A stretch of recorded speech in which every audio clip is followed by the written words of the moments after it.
Hello everyone, welcome back to my channel लेके commerce classes. आज हम लोग अकाउंट्स का क्लास करने वाले हैं। टॉपिक है ट्रायल बैलेंस। तो गाइस आज ये पहला क्लास कर रहे हैं हम लोग अकाउंट्स के ट्रायल बैलेंस का। तो ट्रायल बैलेंस बहुत ही इंपॉर्टेंट क्लास है, बहुत ध्यान से इसको समझिएगा। होप आप लोग का सारे डाउट्स क्लियर हो जाएगा। ये बेसिक क्लास है ट्रायल बैलेंस का। तो चलिए शुरू करते हैं। तो देखिए गाइस, अकाउंट्स में ट्रायल बैलेंस का दो ही कॉलम होता है, एक डेबिट का कॉलम होता है, एक क्रेडिट का कॉलम होता है। तो कौन सा बैलेंस हम लोग डेबिट में रखेंगे, कौन सा बैलेंस हम लोग क्रेडिट में रखेंगे, उसको समझना होता है। वही मेन है इसको समझने का।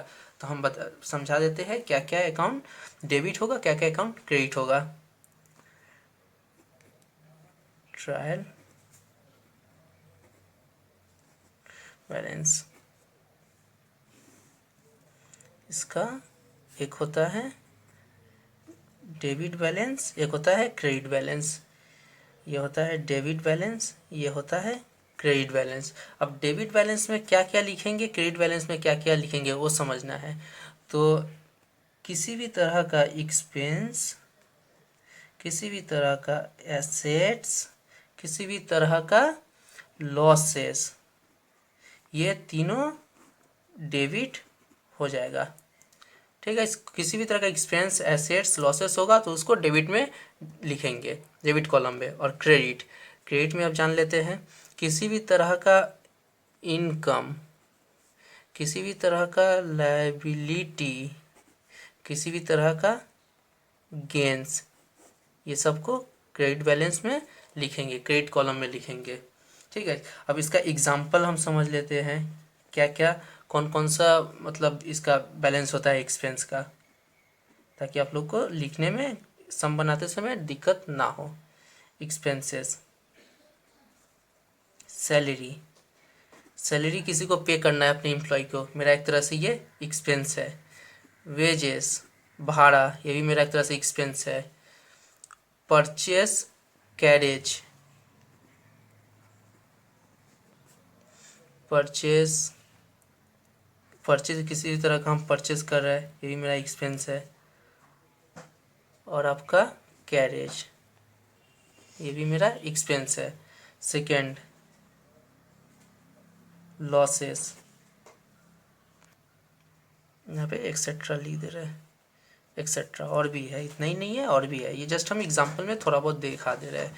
अब लॉसेस में आ गया है कोई भी बैड डेब्ट्स, बैड डेब्ट्स हो गया, लॉस्ट बाय फायर, अचानक गोडाउन में आग लग गया, ये भी मेरा एक तरह का लॉस है, एक्सेट्रा। नेक्स्ट, एसेट्स, एसेट्स में आ जाएगा आपका लैंड एंड बिल्डिंग एसेट्स है, प्लांट एंड मशीनरी हो गया, फिर उसके बाद फर्नीचर हो गया, furniture and fittings, bills receivable, और हो गया आपका कैश, एक्सेट्रा। ये सब मेरा एसेट्स है, ये सब रहेगा तो डेबिट में करेंगे। अब क्रेडिट में इनकम, इनकम में मेरा हो जाएगा सेल्स इनकम हो गया, इंटरेस्ट रिसीव्ड हो गया, किसी भी तरह का इंटरेस्ट रिसीव्ड हो गया। फिर उसके बाद कहीं से हम बहुत ज़्यादा क्वांटिटी में परचेस कर रहे हैं गुड्स, वहाँ पे ज़्यादा क्वांटिटी में होता है नहीं है, ज़्यादा क्वांटिटी में हम कुछ परचेस कर रहे हैं, तो हमको चलो आप 10,000 का गुड्स परचेस किए, तो बोला आपको 10 इतना ज़्यादा का गुड्स परचेस कर रहे हैं 10,000 का, आप हमको 10,000 नहीं दीजिए, 9,500 ही आप हमको पेमेंट कीजिए। तो वहाँ पर मेरा 500 जो मेरा डिस्काउंट होता है वो मेरा हो जाता है, ये इनकम हो जाता है एक तरह से, वो भी मेरा इनकम है। कौन सा इनकम है? Discount received, sales interest received, discount received,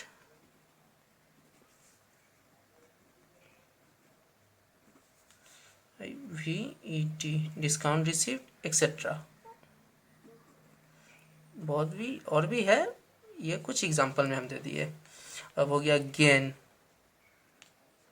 sorry पहले इसको हम लाइबिलिटी बता देते हैं, लाइबिलिटी का। लाइबिलिटी में हो गया आपका लोन, किसी भी तरह का लोन, किसी भी तरह का क्रेडिटर्स, किसी भी तरह का बिल्स पेबल, और होगी आपका आउटस्टैंडिंग एक्सपेंसेस। आउटस्टैंडिंग एक्सपेंसेस भी मेरा हो जाता है लाइबिलिटी, क्योंकि किसी भी तरह का मेरा एक्सपेंस बाकी है तो मेरा लाइबिलिटी, उसको बाद में पेमेंट करना है। और होगी आपका एक्सेट्रा। चलिए, और भी है बहुत, सम बनाएंगे जब सम्स, तब बहुत सा मिलेगा, उस समय आप लोगों को हम बता देंगे। तब तक के लिए इतना एग्जाम्पल देखते हैं। उसके बाद गेंस। गेंस में होगी आपका profit on sale.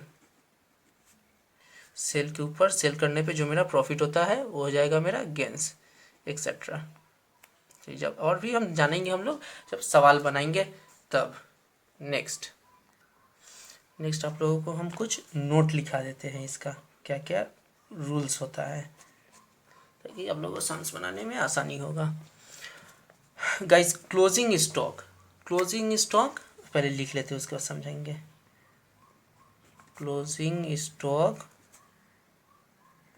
will not come in trial balance, but closing stock will be debited only when purchase is adjusted and raw materials consumed। तो गाइस, क्लोजिंग स्टॉक कभी भी ट्रायल बैलेंस में नहीं आएगा। Closing stock तभी आएगा जब वहाँ पे दिया रहेगा purchase is adjusted, purchase is adjusted and raw materials consumed, तो ही क्लोजिंग स्टॉक लाएंगे, otherwise closing stock trial balance में नहीं आएगा। तो गाइस, ट्रायल बैलेंस में क्या आएगा? ओपनिंग स्टॉक आएगा, ओपनिंग स्टॉक आएगा। ओपनिंग स्टॉक क्या रहता है? पिछले साल का मेरा जो गुड्स बच गया, जो मेरा सेल नहीं हुआ, इस साल हम उसको ओपनिंग डेट बोल के ला लेते हैं। लेकिन क्लोजिंग स्टॉक इसलिए नहीं आता है, देखिए कोई भी टीचर नहीं बताएगा क्लोजिंग, सब टीचर यही बोलेगा कि क्लोजिंग स्टॉक बस नहीं आएगा, लेकिन उसका कॉन्सेप्ट क्या है आज हम आप लोग को बता दे रहे हैं। क्लोजिंग स्टॉक इसलिए नहीं आता है क्योंकि मेरा जो परचेस करते हैं ना गुड्स, हम जो गुड्स परचेस करते हैं उसी में मेरा क्लोजिंग स्टॉक रहता है। फिर अगर हम परचेस जो करते हैं उसी का ना गुड्स मेरा बचता है तो क्लोजिंग स्टॉक हो जाता है। तो हम इसलिए क्लोजिंग स्टॉक को नहीं लेते, क्योंकि परचेस में ही तो मेरा ऑलरेडी इंक्लूडेड है क्लोजिंग स्टॉक। अगर हम क्लोजिंग स्टॉक फिर से अगर ले लेंगे तो मेरा क्या होगा, दो बार आ जाएगा परचेस, तो फिर क्या होगा, डेबिट और क्रेडिट बैलेंस नहीं मिलेगा। इसलिए हम लोग अगर परचेस इज एडजस्टेड अगर दे दिया है, मतलब कि परचेस अलग है और जो क्लोजिंग स्टॉक का बैलेंस अलग है, तब हम लोग क्लोजिंग स्टॉक लेते हैं। अगर परचेज इज एडजस्टेड अगर दे दिया हो तब क्लोजिंग स्टॉक में, अदरवाइज क्लोजिंग स्टॉक हम लोग नहीं लेंगे। ठीक है गाइस। नेक्स्ट, अब रिटर्न इनवर्ड, ये ऑलवेज डेबिट बैलेंस होता है। डेबिट बैलेंस क्यों होता है मैं आप लोग को बताता हूँ। क्योंकि अगर किसी को हम गुड्स से सेल किए, उसको पसंद नहीं आया, तो क्या होगा, वो मेरे को रिटर्न कर रहा है। तो क्या कर रहा है, रिटर्न कर रहा है मेरे पास, तो क्या होता है, तो रिटर्न कर दे रहा है मेरे पास, तो मतलब फिर से मेरा गोडाउन में एसेट्स आ जा रहा है गुड्स, तो मेरा क्या हो रहा है, एसेट बढ़ जा रहा है। इसलिए उसको हम, एसेट जब बढ़ता है तो क्या करते हैं, डेबिट करते हैं। इसलिए रिटर्न इनवर्ड जहाँ भी रहेगा उसको डेबिट बैलेंस में लिखेंगे। अब रिटर्न आउटवर्ड, इसको क्रेडिट बैलेंस होता है। ये हमेशा क्रेडिट बैलेंस होता है। ये हमेशा क्रेडिट बैलेंस क्यों होता है वो जान लीजिए। क्योंकि अगर हम किसी से गुड्स परचेस किए तो उसका भी तो गुड्स कुछ खराबी हो सकता है ना, तो उसको भी तो हम लोग रिटर्न करेंगे। तो रिटर्न करेंगे तो मेरा क्या हो रहा है, एसेट्स हम लोग का, गोडाउन के एसेट्स मेरा घट जा रहा है, कम हो जा रहा है। बाहर हम रिटर्न आउटवर्ड, उसको हम अपना गोडाउन से बाहर कर दे रहे हैं, आउटवर्ड। तो बाहर एसेट्स मेरा घटेगा, बाहर जाएगा, तो क्या करते हैं, क्रेडिट करते हैं ना एसेट्स जब घटता है तो। इसलिए हमेशा रिटर्न इनवर्ड डेबिट बैलेंस होता है और रिटर्न आउटवर्ड हमेशा क्रेडिट बैलेंस होता है। But both carriage in ward and carriage outward are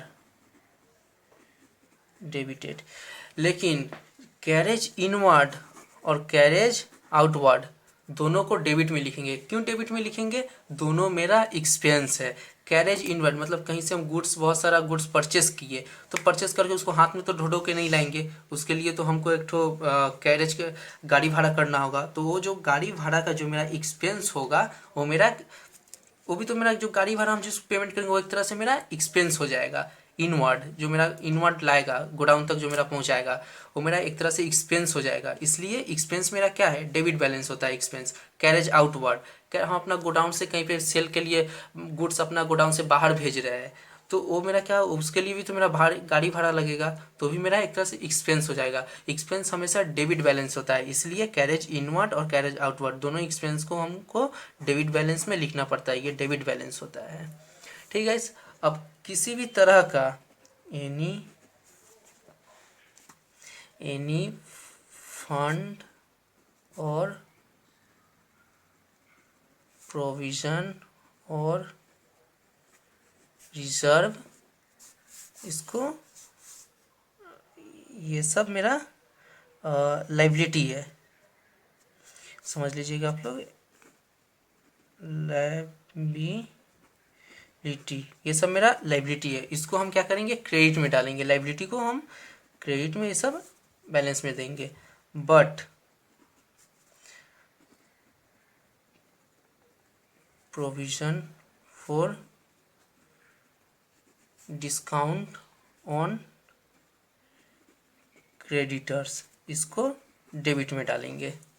जितना भी provision for discount on credit के ऊपर जो भी डिस्काउंट होगा, इस सब में डेबिट में डालेंगे। तो होप आप लोग को ये वीडियो समझ में आया होगा। नेक्स्ट वीडियो में हम लोग इसका जब सम्स बनाएंगे, सम्स जब सॉल्व करेंगे, तो आप लोग का और भी अच्छा से डाउट्स क्लियर होगा और भी अच्छा से समझ में आएगा। लेकिन ये बेसिक जो रूल्स है इसको आप समझ लीजिए अच्छा से, ताकि आप लोग को ये बेसिक रूल्स है, ये समझना ही पड़ेगा। अगर ये समझ में नहीं आएगा तो फिर आप लोग को दिक्कत होगा बनाने में, तब फिर सवाल सॉल्व ही नहीं कर पाइएगा। ये बेसिक है, क्या डेबिट बैलेंस होगा, क्या क्रेडिट बैलेंस होगा, ये थोड़ा सा इसका नॉलेज होना ज़रूरी है। तो नेक्स्ट वीडियो में जब सवाल बनेंगे तो अच्छा से समझ में आएगा। होप आप लोग को जितना ये वीडियो भी समझ में आए हैं, ये सब समझ में आया होगा। अगर वीडियो अगर अच्छा लगा हो, समझ में आया हो, तो आप लाइक और शेयर करना नहीं भूलिएगा। अगर चैनल पे मेरा नया है तो सब्सक्राइब भी कर दीजिएगा और बेल आइकन भी दबा दीजिएगा, ताकि जब भी मैं इसी तरह का नया वीडियोज़ लाऊँ आप लोगों के पास, तो सबसे पहले आप लोग के पास नोटिफिकेशन जाए। ठीक है गाइस, टाटा।